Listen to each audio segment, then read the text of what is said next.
The opinions expressed here are exclusively those of CG Sense. No brand affiliations, free products, or affiliate marketing are associated with this video. So myself and two other people compared 46 Montagne fragrances to their original counterparts blindfolded. The blindfold really helped to get rid of any bias, and we did all of this publicly across 3 videos. So after reviewing the footage and going through everything, I collected all the data. I'm going to present the results of that to you guys. I'm going to mention which ones stand out as we all 3 thought were good fragrances, and also which Montagne fragrances would I avoid if I were purchasing them. After going through all those results with you, I'm going to share my personal top 7 from the brand and let you guys know what I think of the brand and the experience in general. Just give an overall assessment of the whole experiment, what I learned from it, what I think about inspired by fragrances, and what I think about Montagne Parfums in general. So yeah, let's get this started. So we were completely blindfolded and held up which of the 2 fragrances we preferred. 63 times we held up a Montagne fragrance. 73 times we held up the original fragrance. So the original got more votes, but by a pretty small margin. Only 53.7% of the times we preferred the original, so a little bit more than half. As far as our individual preferences, I guessed 46 times. 28 of those times I chose the original, so that means 61% of the time I preferred the original. For my friend, he guessed 44 times. 24 times he preferred the original, puts him at 55%. And for my wife, she guessed 46 times, 21 times she guessed the original, putting her at 46%. So a pretty close margin for all of us. So these are the ones that I feel super safe to recommend broadly. Just because it's not on this list doesn't mean it's not good. It could not be on this list and still be good. Imaginary, I think, is great, but I also don't think it's very close to the original. I think people that are really into imagination might be disappointed with Imaginary, so I don't feel safe recommending that as broadly as some of these others. This is closeness to the original, quality in and of itself, how smooth it is, how complex it is. All that's taken into consideration, and looking at all 3 of our reactions after reviewing the content, I could safely recommend anything that's on this list. So these are the ones we had unanimous agreement on. All 3 of us said that Wajan, Cacti Garden, and Oh Matcha were actually better than the original. And all 3 of us said with Torino 2021, Monkey Special, Percival, Oh Noir, and another 14 that the original is definitely better than the Montagne. It was pretty rare for us to all 3 come together and agree on something, and this is where we all agreed. So the ones that were the closest to the original that we all 3 seemed to struggle with the most, the ones that I remember just struggling to tell the difference at all, were Gentle Silver and Oh Matcha, for sure. These are the 2 that I would avoid. Sadly, my wife preferred these to the original, so I'm not saying you won't like them, but I had such a bad reaction. My friend also seemed to have a pretty bad reaction to these. The Immensity and the Irish Verbena. The Immensity smelled like armpit to me and just bad in and of itself. And the Irish Verbena just smelled like moldy grass, like really bad. Like, these are the only 2 Montaignes that I would be really heavily disappointed if I purchased. These are the ones that were definitely different from the original, but not necessarily worse. And actually, a lot of cases, some of us preferred the Montagne version to the original. Mystic Oud and Afternoon Dive were on my friend's top. He said that he was really impressed with the fact that they outdid the original with those. I really like Bucco Intense. I feel like it's less tropical, but it felt more wearable to me. All of these were pretty good. Ombre Noir was more floral, but it felt more wearable to some extent to me and my wife. We didn't all agree that the Montagne was better, but these are different from the original and kind of their own thing. So there's some that I haven't mentioned. A lot of it's just the polarization, going back and watching the footage. For example, with Meteorites, I didn't like the Montagne at all. I thought it was horrible. Wouldn't even begin to wear it. I thought the original was just 10 times better, but my wife and friend from work preferred the Montagne to the original. So that kind of polarization makes me not really know how to place these. In some cases, like with Imaginary, it's just, I know some people are really obsessed with the original with that one, and there is something a little bit different about that. With Chili Pacific, I thought it was different from the original, and I much preferred the original. But again, my friend and wife preferred the Montagne on that one. So I'm just throwing these in there because I don't really know how to place them. It's like, I felt like some of them are really good, but then the other two didn't, or the other two thought that they were really good, but I felt strongly that it wasn't. It's just kind of like this back and forth thing, to not really know where to place these. Some of these are actually good, but they're just not super good, like not so good that I would recommend them broadly. Like I felt Eau Santal was great. It was definitely really good, but it just wasn't good enough for me to really go out there and push it. Same with Rue Lafayette. It was good. The Haultain impression, it felt like it was missing a lot of the praline, and it didn't feel as good as the original to me. But then again, other people preferred it. So it was kind of like these are just a confusing mess for me. If you're interested in any of these, I encourage you to watch the videos and just get to see our reactions to them for yourselves. I feel more comfortable with that than giving a real solid takeaway on these. So of my top 7, the bottom of the list is going to be Imaginary, and it has nothing to do with it being close to the original or not. I actually think it's really close enough. I've just never been a big fan of Imagination DNA in general. I wish it did for me what it does for so many other people, but also I'm kind of glad it doesn't because I feel like it's so highly priced. But yeah, this is definitely a great alternative for people who are not obsessed with the original DNA. If you're one of those people that just smells Imagination and it just elates your world and takes you to heaven, the subtle differences that this has might be a disappointment to you and you might fixate on them. But if you're like me and you just feel like, oh, Imagination DNA is good to have for the high heat, it's good to have for the gym, it's a nice, fresh, soapy fragrance, and I really like it, but it's not worth $300, then I think this is a great alternative, and I'm glad that they pulled it off as well as they did. Next up is going to be Stallion Exclusive. I like Pegasus Exclusive. I like the DNA. It's not my favorite in the world, but it always just feels like something worth having, and it adds a lot to my collection because I don't really have a nice almond scent. To describe this scent as basic as possible, it almost is like a dark almond, kind of nutty smell with baby wipes freshness. Very classy, very masculine, super manly, very good for the cooler weather, and also very unique. There's nothing else like it. Kind of reminds me of Dior Hypnotic Poison, just to give you a frame of reference, that almost chalky, almondy, nutty, root beer-ish kind of scent with a freshness from the baby wipes on top. Very serious and mature. I'm glad they pulled it off as well as they did because, again, Pegasus Exclusive, I never really felt like I wanted to splurge on the original, but it feels like a DNA that's special and worth having. I don't know how to pronounce this. I think it's Cognac d'Ange. Anyways, inspired by Angel Share. I love Angel Share. It's such a nice dumb reach, fall, Christmas weather scent. This is done extremely well to me. It really captures the complete essence of the original, and I wouldn't be able to really tell you the difference as much unless I really smelt them side by side and fixated on it. Angel Share is kind of pricey, especially for a 50 mil or 100 mil. So it's nice to have this just as a nice dumb reach Christmas scent and have Angel Share for special occasions. Really glad that they did this and they did it as well as they did. Next up is Gentle Silver. Now this is so close to the original. It's one of the only ones I feel like that I had where I just felt like it was identical. Gentle Silver, I definitely prefer it to Imagination DNA. It's more classy, it's more unique. It has that nice juniper, gin and tonic sort of feel to it, something completely other, but also very wearable, good performance, get lots of positive feedback on it. And it's my wife's favorite men fragrance of all time, and she's tried a lot of niche fragrances, and Gentle Fluidity Silver DNA is definitely her number one.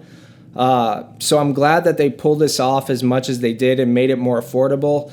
It's definitely a great all occasion from formal to casual scent, and I really enjoy it. Next up is Torino 2022. Now this is that saffron style fragrance. Think Baccarat Rouge, think Haultain, think Oud for Greatness. But this is like a fresher take on it. It has eucalyptus, giving it almost a mintiness, has a nice green component, and it has this sweetness that reminds me of Smarty candies. This is quite different from the original, to me at least, especially after spending more time with both of them. The original is a bit darker. The green in it is just a bit more earthy, more dark, more foresty. This one's more light, more sweet, more Smarty candy, more playful and fun and easy to wear. This one's more suitable for a younger audience. And I have to be honest here, I think I prefer this to the original just because there's a lot of more serious saffron scents, and this is like a super crowd pleasing, easy to wear take on the saffron fragrance that I think is suitable for anybody at any age. It's not serious, and I love that this adds something else to my collection, which is a super easy to wear, dumb reach saffron fragrance. Because most saffron fragrances can be a bit classy, a bit mature, a bit serious. It's really nice to have one that's just playful, and that's what this is for me. Next up is Mystic Oud. This one is fantastic. It's definitely an improvement to the original. In my eyes, it's more complex, it's more deep. It doesn't have that off blue note that the original kind of has for me.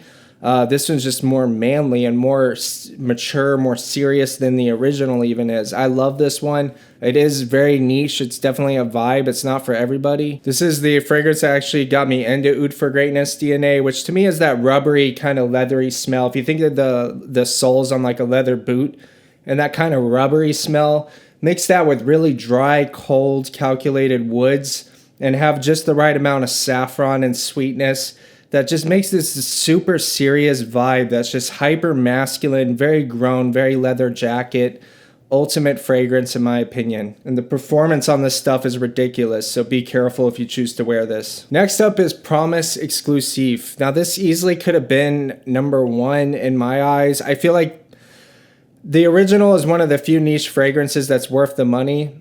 That's why it's not number one. Like I would go for the original because with the original, those that know Promise, and this is no exception to that, you really only need one spray. Two can be a bit too much. So the value's there. Plus it's just a work of art. Promise DNA is not for everybody. It's super niche. Do not blind buy this because CG said so. You're going to be mad at me. It's one to sample, and it's really more for the person that just wants something other to their collection, something different, that likes a bit of a challenge, a bit of an artistic expression. Promise is a niche fragrance that I absolutely love. And I feel like this gets close enough that people will be happy with it for sure. It's a bit sweeter. The apple's a bit more prominent. But ultimately, it does a great job at capturing the overall essence of Promise. Makes it more affordable. I love wearing this. I love wearing the original. I love Promise. To describe kind of what I get from the scent, I read a lot of people say that is Middle Eastern to them, and I don't doubt that that's their experience. I don't really get oud from Promise. I don't get something Middle Eastern. Actually, what I get from it is an apple fragrance, very front and center apple, but the apple just reminds me of fall, like a fall smooth apple fragrance. Almost think apple juice with a touch of apple cider and a bit of cedar wood and things that are in the background freshening it up. But it has this almost like fall apple vibe to me. It makes me think of like bobbing for apples or like apples in the woods and that kind of fall-esque, super smooth, beautiful environment, apple cider, sweet, beautiful apple fragrance. That's a lot of apple. All I can say is it grows on you. I didn't like it right away. It took me time to appreciate it, but now I absolutely love it. And this does a great job. My number one from Montagne is Sicilian Tobacco. This is their take on Naxos. It's not the same as Naxos. I've always smelt Naxos, and I like Naxos a lot, and it gets a lot of positive feedback, but I never really understood it. And I think part of that is just it's kind of overly sweet for me. And that sweetness of Naxos kind of gives off that coconutty, boozy, honey sweet. It's very sweet fragrance. But I do like the freshness of Naxos. And I feel like this focuses more on the fresh aspects of Naxos, and it tones down that boozy sweetness to a point where I absolutely love this. This is everything I thought Naxos would be. To me, that when I wore this, it was a 10 out of 10 fragrance, a masterpiece, something that I had to have. When I wore Naxos, I didn't really get the hype behind it, but I get it when I smell this. This is amazing to me. It's almost like a Naxos that's just more suitable for the spring. A fresher, lighter take on Naxos DNA. So I'm going to say that I love Montagne fragrances. I think they're a great value. They're a lot of fun to collect. There's a lot of great things about the brand I'm going to get into, but I will say that my expectations weren't totally met with the brand. When I walked into it, my expectations might have been a bit high. They're made in New York. They're relatively expensive if you consider you only get a 50 mil. They have a whole cult following on Reddit. They're considered the best inspired by fragrances in the world. There's a lot of hype behind them. I kind of went into it thinking, man, I'm going to really struggle to tell the difference between the original and the Montagne most of the time. But the reality is they were different quite a bit. Sometimes I preferred the Montagne. They weren't necessarily worse, but they were definitely different. There was only a few times that they were just 1-1 spot on. Just off the top of my head, Oh Matcha and Gentle Silver were just so spot on for me. But outside of that, they really felt like flankers, which I didn't mind because they still had a good blending, good quality, and they were good. But there was also the issue that I was getting sort of like this scent from them, and I called it in my video wet dog, which I feel is like kind of overly negative. That's an overly negative way to describe what it was I was smelling. It didn't smell that bad. But if you recently shampooed a dog and they jumped on the couch and you get that smell in the air of that dog fur with shampoo, that's where my memory association went with it. My friend says his memory association goes to if you're whipping eggs and you get a slight smell of like the egg wash. I've also heard online that it can be described as like a humid closet, if you could imagine that, kind of the smell of the drywall and humid air. Regardless, it was unavoidable, and I was getting that from the Montaignes here and there, but I didn't not once get that from the original. Also, the original, the blending would seem better on some of them that would just allow me to go deeper with it. One of the examples is Tiger versus Tiger Cologne. I actually wore both of them to work, like one on each wrist. And it was like, yeah, they're so similar, but just that 5% difference, it matters. It's almost like a song that's 95% on beat and you get into it, or even 98% on beat. But that extra 2% being actually 100% on beat makes such a difference. It's hard to describe. So this whole idea of like people who spend like $200 on a fragrance are just doing it for the name and that's all there is to it, I think it runs deeper than that. And I actually think that some of these more expensive fragrances legitimately do smell very different to the user than the Montaignes do. I don't think that it's all just ego. And that leads me into another point. The sensitivity to things is so subjective. Like, it was so interesting that in this experiment, if you watch the videos, sometimes I was getting that kind of wet dog smell, but my wife and my friend from work were not. Sometimes my friend from work was getting it and I wasn't. Sometimes my wife and my friend from work were getting it and I wasn't. Sometimes me and my friend from work were getting it, but my wife wasn't. So it was like this really subjective thing, like this sensitivity to whatever that was so interesting to me. And also my friend, he did get it from the originals. He only got it from the Louis Vuittons though. He didn't get it from anything else but the Montaignes and the Louis Vuittons, which I found interesting. You could see at times watching it just how subjective the whole thing is, especially because we're blindfolded. Like, some I just took such a strong position on of absolutely not, do not like the Montagne version at all, and then my friend preferred the Montagne version and my wife did. And so that just flip-flopped throughout the whole thing, and it kind of showed just how subjective the whole thing is. That you could have like literally 10 people in a room telling you how great something is and you legitimately do not like it. And it just has to do with your scent perception and your individual brain chemistry and how you are wired as a human. So sitting back watching the videos, I was like, man, I feel like it showed something that really provides education on fragrance that I wasn't even anticipating on happening, but it happened. And I was like, wow, it's just crazy to see how we're all three reacting so differently to some of these. As far as my thoughts on Montagne, I really like them. I still think they're worth having. They're worth collecting. I like the branding of them. I like that they're handmade in New York. I didn't care about that in the beginning, but now the more that I've gotten into them, it's like that makes them feel like little collectibles. I love the community behind them, the Montagne Parfums on the Reddit, their subreddit. I feel like there's such a nice community of great people to buy, sell, trade, have discussions with, that it feels like being part of a community. Also, Montagne Parfums, they come into that community and they work with other Redditors to help create their products. It just feels more family. And even there's criticisms of the brand, like they have crappy shipping time.